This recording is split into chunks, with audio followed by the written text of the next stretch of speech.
My name is Kevin Holmes. I'm the founder of Founders Network. I want to explain briefly what the difference is between traditional mentorship and peer mentorship. So if you think about traditional mentorship, it's the typical conference talk. You go, you listen to the person who's already successful and many degrees of progress ahead of you in the life cycle of a startup, in the example of tech startups. Now in that case, there's a bit of power distance. They've already achieved, and you're sort of there to learn from them.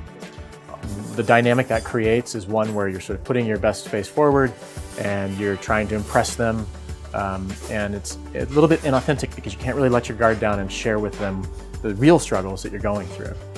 And additionally, there's no expectation that that person can help you, but you can't necessarily help them. So there's less of a dynamic of reciprocity.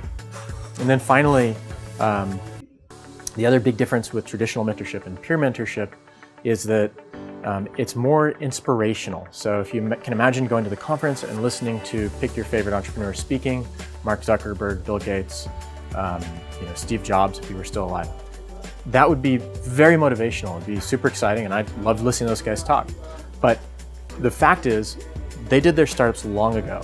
And what people use today in terms of tools, processes, techniques, strategies are vastly different from when they started. So the quality of advice and information that they're going to share with you is going to be drastically different. It's going to be outdated. So in contrast, peer mentorship is a relationship of equals. It's two people at the same level, whether that's bootstrap, seed funded, Series A, going through trying to solve the same problems together at the same time. And so there's a relationship of equals. There's a free flow back and forth reciprocity-wise of being able to both help and be helped by each other.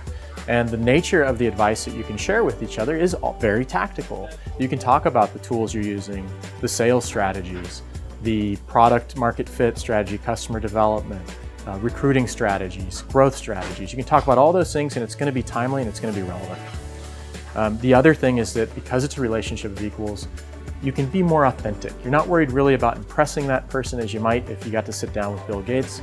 Instead, you can just speak openly and share the struggle that you're going through, and that can lead to a more authentic relationship and more of an actual relationship and a lifelong friendship. And ultimately, as you go about your career as a founder, building those deep relationships is the one thing that's going to actually last. Even if you're successful with your startup, it's not going to be around, right? It's going to get bought, or you're going to IPO, you're going to get replaced as CEO in 99.9% of the cases. So even if you're successful, the startup won't be around forever, but those relationships will be. So it's very important for you to start investing in building deep relationships with a peer level network of other founders who are going through and facing the same problems that you're facing today, and helping them, and in return being helped by them.